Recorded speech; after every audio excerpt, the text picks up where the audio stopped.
due to Pan American World Airways' well-deserved renown and fame, it was thought of as the unofficial flag carrier of the United States. A modern fleet and well-trained flight attendants were features of this upscale airline, which was used by celebrities. When it was at its most successful between the end 1950s and the beginning 1970s, Pan Am was well known for its cutting-edge fleet, highly skilled personnel, and comforts. It transported millions of people in 1970, with stops in 86 nations and every continent except Antarctica. It became the informal national airline of the United States during a time when flag carriers were more often than not owned entirely or predominantly by governments. International Air Transport Association, an organization for the entire airline industry, was founded with Pan Am as a founding member. When the airline business was deregulated in 1978, Pan Am started to experience several internal and external problems and increased competition. Pan Am steadily sold off its assets after numerous attempts at financial reorganization and restructuring throughout the 1980s. Pan Am transported 11 million passengers to more than 85 countries annually.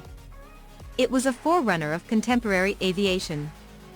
They described themselves as the most qualified airline in the world. Although it appeared to be the most alluring airline for travelers, it was shut down on December 4, 1991. Chapter 1. Rise of Pan Am. On March 14, 1927, the United States Army Air Corps commanders John Jout, Henry Arnold, and Carl Spaatz established Pan American Airways Incorporated as a front corporation. Traveling for the first scheduled intercontinental flight from the United States, from Key West, Florida, towards Havana, Cuba. Aviation pioneer Juan Trippe acquired the company in 1928 and turned it into a commercial airline solely operated flights from Florida to Havana. By the beginning of the 1930s, Pan Am was operating flights over the majority of South America using a series of flying boats dubbed Clippers. This would persist until Pan America went bankrupt since the pilots of its seaplanes wore Navy captains' uniforms. Pan Am broke many records, like being the first airline to fly around the globe and the first to travel across the Pacific Ocean. Sikorsky S-38 floatplanes and Consolidated Commodore were the foundation of Pan Am's early South American services. During this period, Pan Am ran Clipper services from the National Pan American Airport in Dinner Key, Miami, Florida, to Latin America. Pan Am looked to Britain and France to launch a seaplane service between USA and Europe in 1937. Survey flights over the North Atlantic started on July 5, 1937. Pan Am Clipper 3 arrived from Port Washington through Shediac, New Brunswick, to Botwood on the Bay of Exploits in Newfoundland. Trippe decided to launch a service via steamship from San Francisco via Honolulu to Hong Kong and Auckland. In April 1935, Pan Am performed their first survey flight towards Honolulu using a Sikorsky S-42 airplane. On October 21, 1936, the first commercial flight departed from Alameda, California. In 1937, the round-trip ticket from San Francisco to either Manila or Hong Kong was $1,710 or about $17,910 in 2022. For the Pacific route, Pan Am also deployed Boeing 314 flying boats. In China, travelers could connect to domestic routes via the China National Aviation Corp network, managed by Pan Am and jointly owned by the Chinese government. In 1941, Pan Am launched a semi-monthly service that cut the time it took to travel from San Francisco to Singapore from 25 days to only 6 days. The endpoint changed to Foynes with the beginning of the Second World War in Europe from September 1, 1939, and remained there until the service ended for the season on October 5. In contrast, transatlantic transport to Lisbon through the Azores lasted into 1941. With the assistance of military activities, Pan Am flew more than 90 million miles, 140 million kilometers, throughout the world during the Second World War. The Clippers became the only American passenger plane that could fly across continents. The name was a nod to the fast-sailing clippers of the 19th century. The airline added first-class seating to these flights in an attempt to rival ocean liners, and the flight crew's demeanor changed to reflect this. Chapter 2. Pan Am during World War. Most Clippers were forced into military service during World War II. A new Pan Am subsidiary established an air supply line for the military over the Atlantic through Brazil to West Africa. The subsequent trip followed an already existing British civil air route to Sudan and Egypt.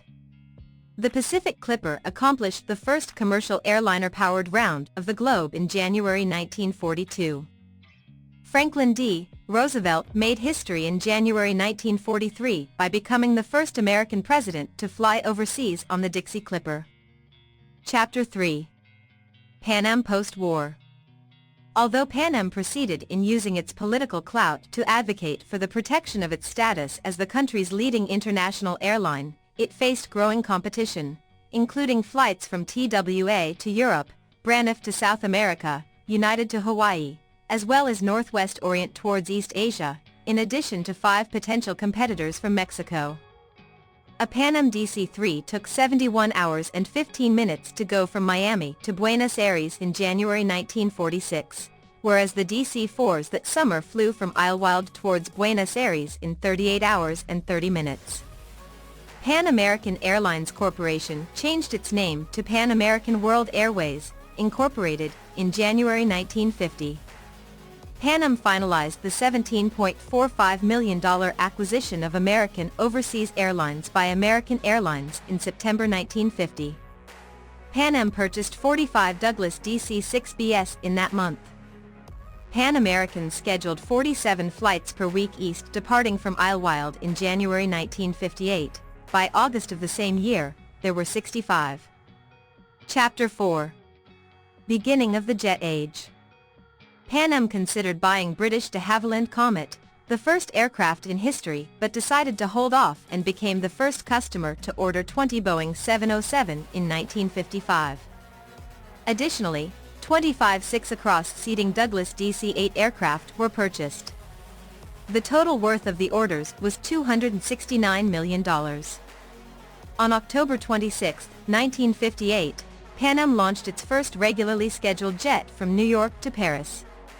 With a stopover at Gander for fuel, 111 people were on board the Boeing 707-121. Pan American placed a $525 million request for 25 Boeing 747s in April 1966. In 1970, when it introduced wide-body airline travel, Pan Am conducted 11 million passengers above 20 billion miles. With 15 delivery locations reserved, Pan Am became the first U.S. airline to sign up for the Boeing 2707, an American supersonic travel project. However, these aircraft never saw service after Congress decided against extra funding in 1971. Chapter 5. Peak years. Pan Am was advertised as the world's most experienced airline at its high point throughout the late 1960s and 1970s. In 1966, it carried 6.7 million people, and by 1968, it had 150 jets that could travel across a planned route network of 81,410 nationwide miles to 86 nations on every continent but Antarctica.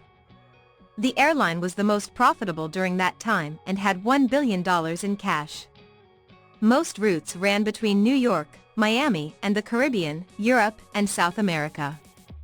In 1964, Pan Am and New York Airways launched a helicopter shuttle service between Lower Manhattan and the airports at LaGuardia, John F. Kennedy, and Newark in New York City.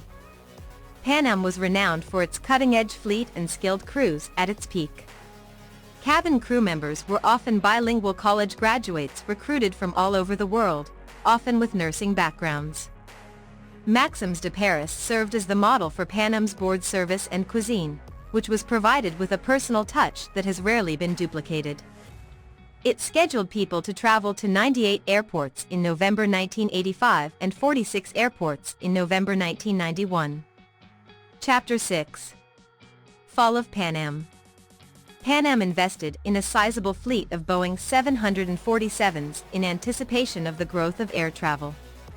A few weeks after they made their investment, the US and other nations had to deal with 400% increases in oil prices, which were exploding. Fewer people traveled by plane following the 1973 oil crisis, which worsened the overcapacity issue. A vast decentralized infrastructure made Pan Am susceptible due to its high overhead costs. Tickets became more expensive, which decreased travel demand and resulted in half-empty Pan American flights. Pan Am lost over $360 million between 1970 and 1976 and owed more than $1 billion.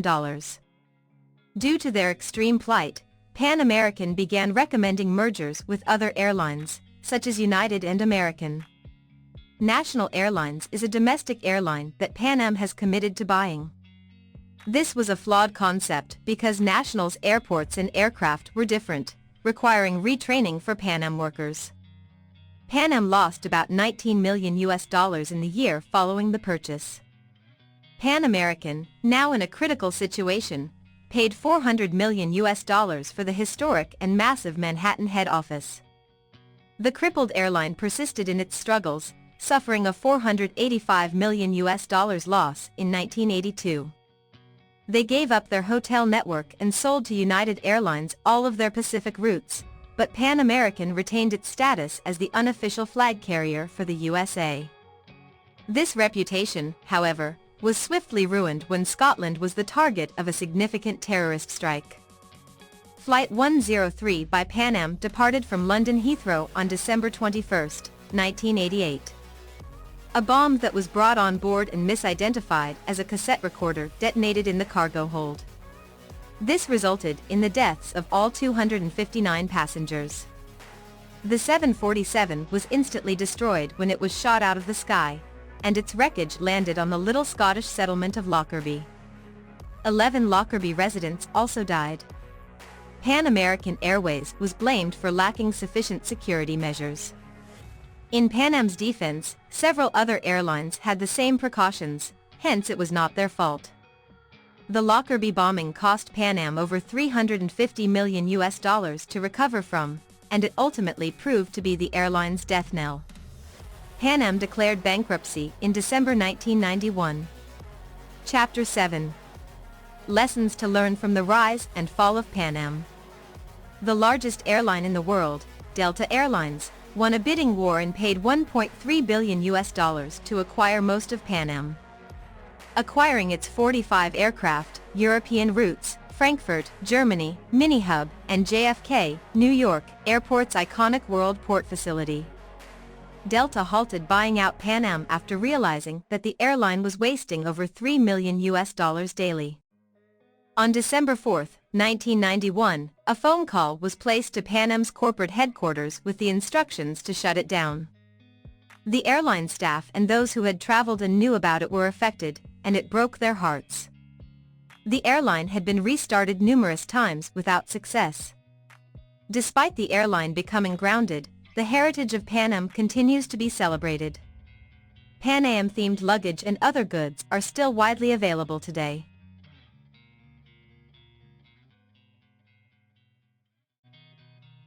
Thank you for watching. Please let us know your thoughts in the comments below.